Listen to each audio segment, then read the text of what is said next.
Clip number 119. انشاءاللہ اس clip میں آپ قرآن پاک کی سورہ آل عمران کی آیت نمبر 61 سے 63 کی تلاوت، ترجمہ اور تفسیر قرآن صراط الجنان سنیں گے. بسم اللہ الرحمن الرحیم. ترجمہ: اللہ کے نام سے شروع جو نہایت مہربان رحمت والا ہے. فمن حاجك فيه من بعد ما جاءك من العلم فقل تعالوا ندع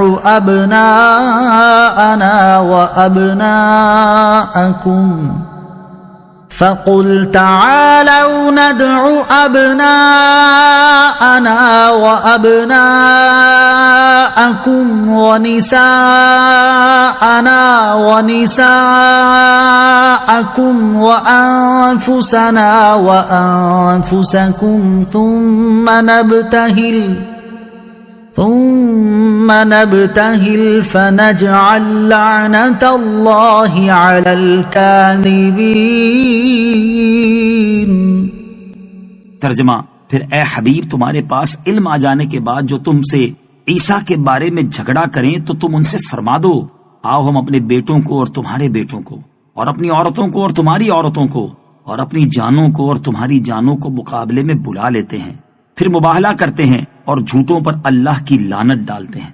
فمن حاجک فیہ، جو تم سے عیسیٰ کے بارے میں جھگڑا کریں. یہاں مباہلے کا ذکر ہو رہا ہے، اس کا معنی سمجھ لیں. مباہلہ کا عمومی مفہوم یہ ہے کہ دو مد مقابل افراد آپس میں یوں دعا کریں کہ اگر تم حق پر اور میں باطل ہوں تو اللہ تعالیٰ مجھے ہلاک کرے، اور اگر میں حق پر اور تم باطل پر ہو تو اللہ تعالیٰ تجھے ہلاک کرے. پھر یہی بات دوسرا فریق بھی کہے. اب واقعہ سنیے. جب سرکار علی وقار علیہ الصلوۃ والسلام نے نجران کے عیسائیوں کو یہ آیت پڑھ کر سنائی اور مباہلہ کی دعوت دی تو کہنے لگے کہ ہم غور اور مشورہ کر لیں، کل آپ کو جواب دیں گے. جب وہ جمع ہوئے تو انہوں نے اپنے سب سے بڑے عالم اور صاحب رائے شخص عاقب سے کہا کہ اے عبد المسیح، مباہلہ کرنے کے بارے میں آپ کی کیا رائے ہے؟ اس نے کہا اے نصارہ کی جماعت، تم پہچان چکے ہو کہ محمد نبی مرسل تو ضرور ہیں، اگر تم نے ان سے مباہلہ کیا تو سب ہلاک ہو جاؤ گے.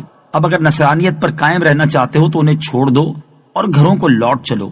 یہ مشورہ ہونے کے بعد وہ رسول کریم علیہ الصلوۃ والسلام کی خدمت میں حاضر ہوئے تو انہوں نے دیکھا کہ نبی پاک علیہ الصلوۃ والسلام کی گود میں تو امام حسین ہیں اور دستے مبارک میں امام حسن رضی اللہ تعالیٰ عنہ کا ہاتھ ہے، اور حضرت فاطمہ رضی اللہ تعالی عنہا اور حضرت علی کرم اللہ تعالی وجہ الکریم نبی پاک علیہ الصلوۃ والسلام کے پیچھے ہیں، اور حضور پر نور ان سب سے فرما رہے ہیں کہ جب میں دعا کروں تو تم سب آمین کہنا. نجران کے سب سے بڑے عیسائی پادری نے جب ان حضرات کو دیکھا تو کہنے لگا اے جماعت نصارہ، میں ایسے چہرے دیکھ رہا ہوں کہ اگر یہ لوگ اللہ عز و جل سے پہاڑ کو ہٹا دینے کی دعا کریں تو اللہ تعالیٰ پہاڑ کو جگہ سے ہٹا دے. ان سے مباہلہ نہ کرنا ورنہ ہلاک ہو جاؤ گے اور قیامت تک روئے زمین پر کوئی عیسائی باقی نہ رہے گا. یہ سن کر نصارہ نے سرکار کائنات علیہ الصلوۃ والسلام کی خدمت میں عرض کیا کہ مباہلہ کی تو ہماری رائے نہیں ہے. آخر کار انہوں نے جزیہ دینا منظور کیا مگر مباہلہ کے لیے تیار نہ ہوئے. سرکار دو عالم علیہ الصلوۃ والسلام نے فرمایا کہ اس ذات کی قسم جس کے دستے قدرت میں میری جان ہے، نجران والوں پر عذاب قریب آ ہی چکا تھا. اگر وہ مباہلہ کرتے تو بندروں اور سوروں کی صورت میں مسخ کر دیے جاتے اور جنگل آگ سے بھڑک اٹھتا اور نجران اور وہاں کے رہنے والے پرندے تک نیست و نابود ہو جاتے اور 1 سال کے عرصے میں تمام نصارہ ہلاک ہو جاتے. مباہلہ کس میں ہونا چاہیے؟ اس سے 2 مسئلے معلوم ہوئے. ایک یہ کہ مناظرہ سے اوپر درجہ مباہلہ کا ہے، یعنی مخالف دین کے ساتھ بددعا کرنی. دوسرے یہ کہ مباہلہ دین کے یقینی مسائل میں ہونا چاہیے، نہ کہ غیر یقینی مسائل میں. لہذا اسلام کی حقانیت پر تو مباہلہ ہو سکتا ہے، حنفی شافعی اختلافی مسائل میں نہیں. ان هذا لهو القصص الحق وما من اله الا الله وان الله لهو العزيز الحكيم. فإن تولوا فإن الله عليم بالمفسدين. ترجمہ: بے شک یہی سچا بیان ہے اور اللہ کے سوا کوئی معبود نہیں، اور بے شک اللہ ہی غالب ہے، حکمت والا ہے. پھر اگر وہ منہ پھیریں تو اللہ فساد کرنے والوں کو جانتا ہے.